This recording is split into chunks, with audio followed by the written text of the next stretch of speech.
जम्मू कश्मीर के पहलगाम में हुए आतंकी हमले के बाद भारत ने पाकिस्तान को सबक सिखाने के लिए कई बड़े फैसले लिए हैं, लेकिन इस बीच पाकिस्तान भी चुप नहीं बैठने वाला।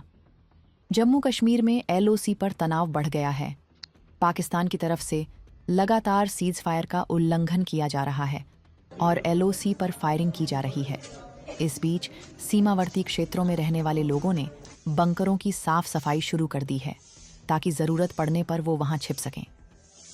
सर, पूरे हिंदुस्तान को पता है जो पहलगाम में हुआ। हम लोग पहले तो प्रेडिक्ट नहीं कर पाते थे कि शेलिंग कब होगी, क्योंकि बॉर्डर का एरिया है, यहाँ पे कभी भी कुछ भी हो जाता है। तो community single house hold bunkers है जो वो हमें रेडी ही मिलते हैं। जो कम्युनिटी बंकर्स है इनको हमें प्रिपेयर करना पड़ता है टाइमली। और आज की डेट में जो पहलगाम में हुआ, अगर उसका रिटेलिएट हिंदुस्तान नहीं करेगा तो वो शर्म की बात हो जाएगी हमारे लिए। तो हम बॉर्डरवासी हैं, इसीलिए जो हिंदुस्तान में होगा वो सबसे पहले इफेक्टेड तो हमारे एरियाज होते हैं। तो हम लोग उसके लिए अपने आप को प्रिपेयर कर रहे हैं कि अगर कुछ भी होता है we are ready for that. Hindustan को ये सोचने की, गवर्नमेंट को ये सोचने की जरूरत नहीं पड़ेगी कि बॉर्डर के ऊपर हमारे लोग हैं, वो सेफ रहेंगे या नहीं रहेंगे। हम लोग किसी तरीके से उनके हाथ नहीं बांधना चाहते। अब जो होगा वो आर पार का होने दीजिए, क्योंकि जो इन्होंने हालात किए, निहत्थे लोगों के ऊपर वार किया, इन लोगों ने हमारे शहीदों जवानों को शहीद किया। हमारे साथ जो भी हुआ आज उसका इतना दुख है कि हमारे दुख उनके सामने बहुत कम पड़ गए। तो दैट्स वाई हम लोग अपने पब्लिक के लिए, अपने लोगों के लिए, जो हमारे कम्युनिटी बंकर्स, जो हमारे सेफर जोन है, उनको रेडी कर रहे फॉर दैट कि अगर कल को कुछ भी होता है तो वी आर रेडी। तो मतलब काफी इतने सफिशिएंट है single house hold bunkers sufficient है अगर मैं बोलूं तो कम्युनिटी बंकर्स हमारे ऐसे प्लेसेस पर हैं जहां पे गैदरिंग होती है। अगर स्कूल हो गए, हमारे राशन स्टोर्स हो गए, हमारे ऐसे कम्युनिटी एरियाज हो गए, यहाँ पे लोगों का इकट्ठ रहता है, तो वहां पे ये हमारे कम्युनिटी बंकर्स हैं कि अगर कल को कुछ भी होता है तो घर जाने की जरूरत नहीं रहेगी। तो यहाँ पे हम लोग अपनी शरण ले सकते हैं। एंड वन बंकर होल्ड करता है कोई 70 लोगों को, कम्युनिटी बंकर्स में।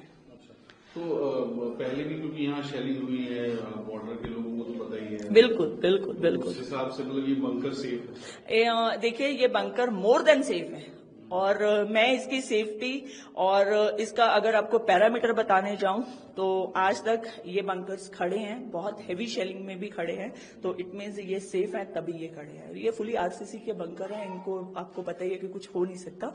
कि और कोई मटेरियल का होते तो हम लोग भी इतने कॉन्फिडेंट नहीं होते। पर हमने देखा काफी खेती जो है, कटाई भी काफी तेजी से होती है। बिल्कुल सर, हम लोग कल रात भी 2:30-3 बजे तक हम लोग कटाई करते रहे कि हमारा बॉर्डर जो है, जो फेंस के आसपास वाला एरिया है वो क्लियर हो जाए, क्योंकि किसान का सोना खेतों में पड़ा है और वो सोना संभालना बहुत जरूरी है, क्योंकि 6 मंथ हम उस पर निर्भर रहते हैं।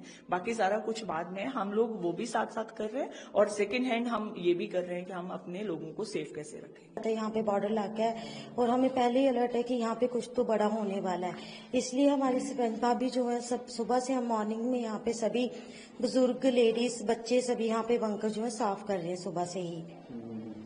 तो कुछ आपको लग रहा है कि कोई बंकर या कुछ इसकी जरूरत पड़ेगी? अगर यहाँ पे शेलिंग का कुछ होता है तो क्योंकि हमें पता है कि बंकर अगर हमारे साफ होंगे तो हम यहाँ पे सेफली यहाँ पे बैठ सकते हैं, तो इसलिए सबसे पहले हम यहाँ पे तैयारी कर रहे हैं, सेफ कर रहे हैं सभी। जो भी होगा, अगर शेलिंग होती है तो हम सारे यहाँ पे आ जाएंगे। तो ये पहले भी यहाँ शेलिंग जब होती थी तब यहाँ बंकर यूज किए थे आपने? जी बिल्कुल, यहाँ पे जब पहले शेलिंग हुई थी तब भी यहाँ पे बंकर, हमने जो भी गांव के लोग हैं यहाँ पे आके हम रुके थे।